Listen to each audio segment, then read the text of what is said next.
Hey, welcome back to another episode of Team Builders, where we are unpacking the insights, the strategies, the leadership qualities of leaders in the real estate business, growing their teams, scaling their reach, and impacting a larger number of buyers and sellers through their businesses. Today, I've got a special guest, a personal client, a longtime friend, someone that has certainly been challenged recently and has been forced, dare I say, to step up her leadership because of the impact of Hurricane Ian in Southwest Florida. So I want to get into what she's done, how she's done it, and share just with you some of the insights that you can glean from this extraordinary leader, because we're all going to experience crisis in our life. So Mary Bartos, I'm so excited you're joining us. How are you today? I am great. Thank you so much for asking. So Mary, several weeks ago, something happened. Everyone knew it was coming. It's almost hard to fathom unless you've seen the pictures or followed along or you've been on the streets and on the ground how devastating this was. Help the listener understand, give us the behind the scenes. How devastating was this hurricane? Not just, for the everyday person, but for the whole psyche of the community. And then, of course, your real estate practice. Sure. So, the crazy thing is with a hurricane, Tom, is you have a lot of notice. So, they roll off the coast of Africa and you get them named and you go on and on and on. So we knew it was coming. We just didn't know what size it was. And it got bigger as it came across the Gulf. Now, having said that, it took a barrier island, Sanibel, straight on. And the surge on this storm, because it got so much momentum through its time over the Gulf, really was huge. And that was devastating in certain areas. My area was only 8.5 feet, which sounds pretty tall, but our homes are built for this type of storm, unfortunately. And, of the 50 on my team, only one really had damage. But 10% of our market, Tom, at around 45,000 roughly, were either damaged or destroyed. And, 10% is a lot. And it's a lot for buyers and sellers to kind of get their head around. So, what do you do? Because you see it on the news. It was, the news, as you said, is meant to terrify, not clarify. And it's just all over the news of this horrific sight that you see in, say, Lee County, in Fort Myers Beach, where a lot of people go, and Sanibel, places they've gone and seen and loved. So that's the behind the scenes backstory. Yeah. And thank you for putting that in context too. It's 45,000 families, homes. And you mentioned 8 feet, but that meant you were safe and there was 8 feet of water coming through parking lots, streets, neighborhoods. And I know for the person listening, maybe you've never experienced something like this or you've only seen it on the news. But is it safe to say that the world kind of shuts down during this time, that there's nothing but survival? Yeah, you're hunkering down. Hopefully a lot of people leave, which, not as many left as should have. I personally was the first time to watch it in live and up close. And you're just kind of looking at it going, okay, I know high tide is here. And when are they saying it's going to hit? And the world stopped that day for say, what was that movie way back in? Remember that science fiction movie, Tom, that said the world stopped? Yes. The day the earth stood still? Yes. You kind of felt like that. Now, the next day after that, Tom, really is, in certain areas, some of our restaurants were open, feeding people that were in the higher areas. Again, 90% of our market is fine. Maybe lost some power, maybe some other issues, but this 10% that's devastated, like you said, 48,000 families, that's a lot, and it's a lot to them. And there are still areas that are really struggling as well. So walk the listener through your process. And I don't recall if you called me from a satellite phone or from a cell phone when we were first chatting about, what was going on and, what should we say to the team? What's the right message? Just kind of walk people through that process of what you did to rally the troops. Well, yes, my office came up and running pretty quickly on the Saturday following. But we have unfortunately been through this before. Irma was the last one. It was in 2017. So that was 5 years ago. Yep. And the play is just like we did in the pandemic. First of all, reach out to our clients to make sure they're okay. What can we do? How can we help? What resources can we bring both in people that are doing work, people that need to cut out work. At the Bartos group, we had great resources that could go along and help along the way with that. After that, and in addition to that, I would say making sure your team's okay. Yeah. If you're running a team, because, it's kind of like the oxygen mask says, put it on first and then help others. Yeah. You got to make sure your team is okay. And then it's, as that starts to kind of dissipate, here we are a month later. Now, what are we going to do with business? Now, many of you may ask, are you still writing, are you still selling things? Absolutely, because the investors are coming in. There's people that need to get out of their house. They don't want to rebuild it. Yeah. The land is worth a lot of money in our area, so we're blessed. So yeah, we're during this month long, we're still, writing contracts, helping people buy and sell. But, it's a psyche that you have to get through. And I have to say, Tom, one of the best things that really you and I talked about is really what we're doing. And I'll let you tee that up. Sure. So I want to go back to the very first thing you said. You said, just like in the pandemic, the very first play that anybody should be running when in a crisis, right, is first and foremost, take care of your clients. Reach out to your past clients, reach out to your friends, reach out to your providers, your partners, the people that it's like, show how large your capacity to care is in that moment. And I know that that'll sound different for some people, because a lot of people, when in a crisis, the first thing they say is, I need to check on me. Am I okay? Well, our experience, Mary, you and I having gone through the pandemic and now through this, is our head is a scary place to be. So if we're fully focused on ourselves, right? Assuming that you're physically okay, right? If you're fully focused on yourselves, you're going to get in your head and you're going to be in trouble. So we know the fastest way to get yourself out of a funk is first to move your body differently. Secondly, it is to focus on others, to contribute. But once you had done that and started that momentum with the team and then got your team's head right, we started baking up this concept. I'm like, well, what could you do to, and I forget the exact question, Mary. So if I butcher this, just, correct me right here on live on my own podcast. It was like, what could you do to show the other side of this? Because the news is only going to show devastation. So there, I teed you up. What'd you come up with? So collectively, Tom, I'm pretty confident this was your idea. So I'm going to give credit where credit's due. Was hashtag Good News SWFL. And the benefit of that is we're catching people doing amazing things, donating things, food, supplies, whatever, restaurants that are open. And we're posting that up on a regular basis. We have 30 plus agents on our team. We're doing at least 3 or 4 of these posts a day, and just making sure that people know that things are still working and doing well here. I was interviewing, because Tom, I know you know this about me, but I love to eat out. It takes a lot to support this figure I have. So I eat out a little too much.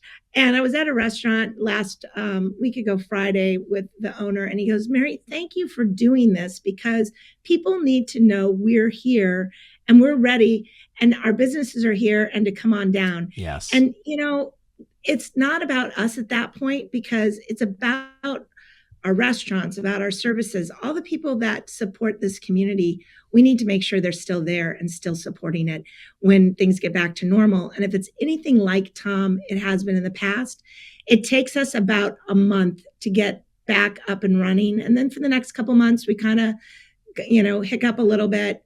And then by month 3 or 4, especially in season, which we're coming up to, we should be back in gear. And if the analysts are saying what they did for the last ones, we'll see about a 7% increase in our market. It's really interesting to think about, just that statement that home prices will go up by 7% because of this. So someone's going to ask, why is that, Mary? Well, it's a good question. First of all, in the areas that are safe. And people know that the goal of that is honestly that they still want to come down. They still want their piece of paradise. They still want it. And they're like, oh my gosh, if they can survive 100-year storm, it's going to be okay. Yeah. And then you've got the folks that, need to sell, but our land is worth so much more now, Tom, than it was before, that if the house was destroyed, the structure in one of those 1970s, 60s homes is not worth very much, but the land is. Right. So then you've got the people that are building and doing all that. So it's just a supply and demand and, improved construction from when they were originally built to now how they're going to be built.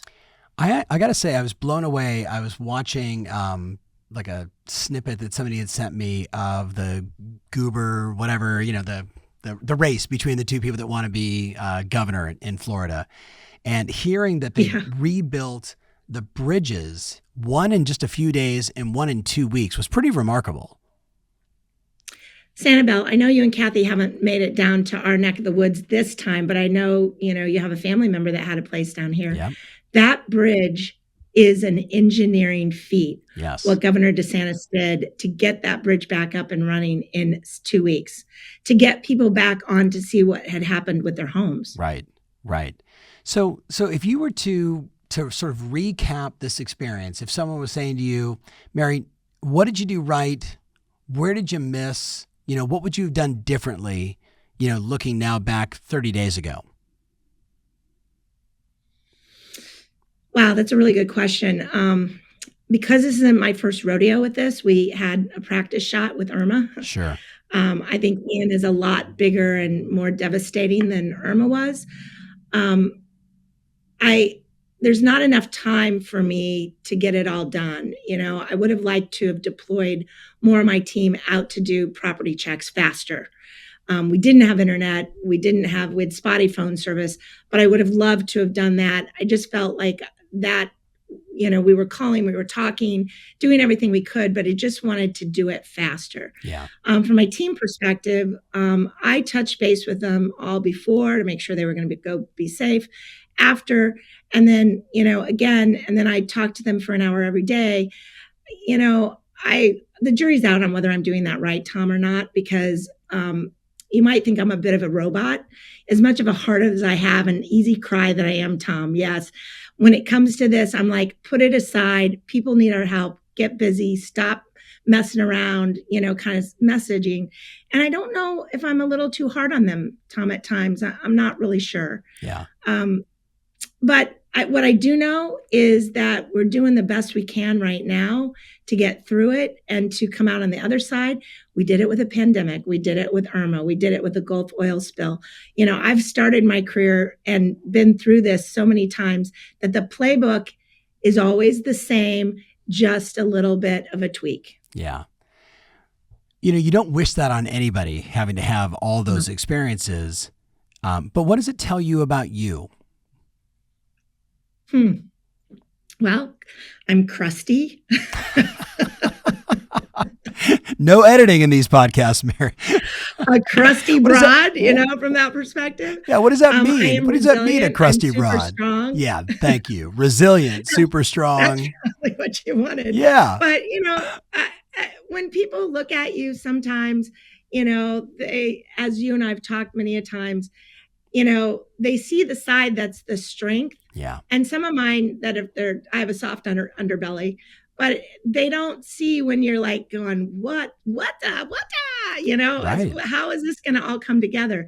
And I know by the grace of God, this always comes together. And whether we make money or we lose money or whatever, the money is not the most important thing. It's our clients, it's our prospective clients and our team, and not necessarily in that order, that it is what this business is all about. Right. And I remember that Saturday morning when you and I were chatting, and it was, is the phone going to work? Is it not going to work? Can we hear each other? And I just, said to you, God, I watched the news and I was devastated, and we both started crying. Yeah. So there is something to being that leader who can, let out that emotion, who can show that emotion and then turn that emotion into strength, because we both know your team, your marketplace, all of your clients needed you at your very best. So how did you, just kind of staying on that same, how did you keep that strength when a lot of people, Mary, just, and no judgment here, a lot of people just crumble in that moment? Where do you find the strength? Well, my dad used to say, you can edit this out, right, Tom? No dad editing. Used to say, damn it. My dad used to say, if you get kicked over or you fall down and you can look up, you can get up. And that's just what I do every day, Say the line again. If you fall down or you get kicked down and you can look up, you can get up. Yeah. So the first thing is, if your face is in the dirt, you better roll over.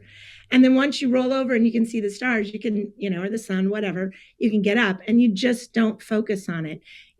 I think the other side of that is, I'm a firm believer that you don't take the groove of the old records that had the groove, and you keep doing the same mental information over and over and over again. You just have to break that record and say, who cares? Yeah. And, I guess I started this with the Gulf oil spill. So I got into the business 2 weeks later, the Gulf oil spill happened. Well, guess what? I quit my 6-figure plus income. I had a family, and, I was joining Joe in the business, and it wasn't making really any money at the time. And I'm like, well, I'll take the summer off and then I'll figure it out. And I met you shortly thereafter, because within that first year of me joining, I thought, well, I did everything my broker said, and that didn't quite work out.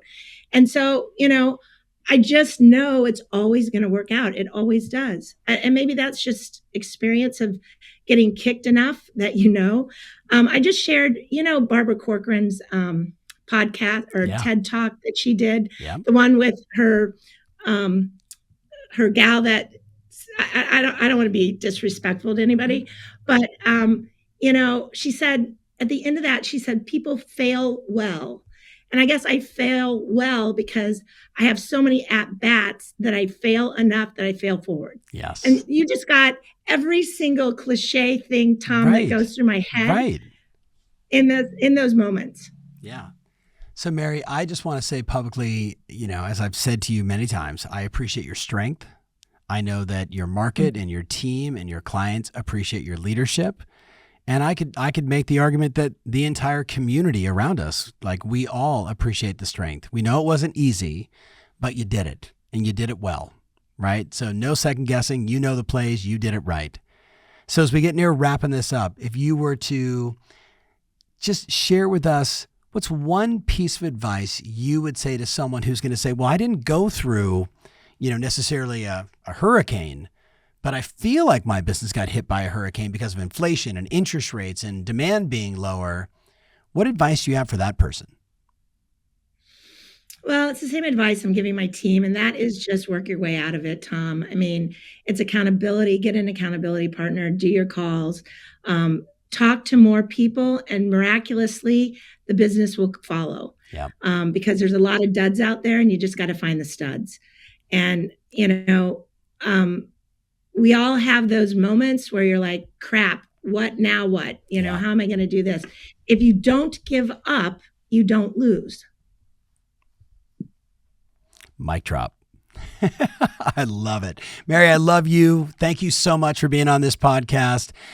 So if somebody wants to reach out to you, or they just want to know what else is going on, do they follow you on the hashtag? What's the best way for somebody to reach out to you? DM you on Instagram? Oh, there's so many ways you can get to me.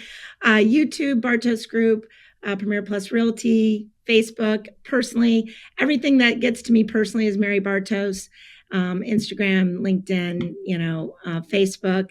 And my email is mary@bartosgroup.com. And I give you out that because if you have a specific question and you don't want to DM me, or how DM can be weird sometimes, feel free to send me an email. I'm happy to share. As you well know, I don't know when this will air, Tom, but we just came off of a great Team Plus leadership event, and it was fabulous. And, I got the privilege and the honor to speak at that. And, I feel that it is just our privilege when you're at the level of your game. It's your honor and privilege to give back. Yes. If we don't do that, then why are we in it? So Yeah. whether it's to a team, whether it's to a colleague, whether it's to your family, you know, whatever level you're at, giving back. And as you said, Tom, early on in this, hey, when your head's a mess, go do something different and then come back to it. And I'll tell you, I still haven't learned that all the way, Tom, but I'm really working on it. Yeah, you're doing great, my dear. Well, thank you so much for sharing on this show. And for my friend listening, I would definitely email Mary if you got a question. Make sure you follow her on social. Definitely follow up on the hashtag GoodNewsSWFL. Let's keep promoting that. Let's keep promoting the good news. And as always, make sure you like, subscribe, and do all that. Hit the notification button stuff. So, Mary, I'll see you on our next coaching session. Thank you so much for being a part of this, and keep up the great leadership, my dear. We'll see you soon.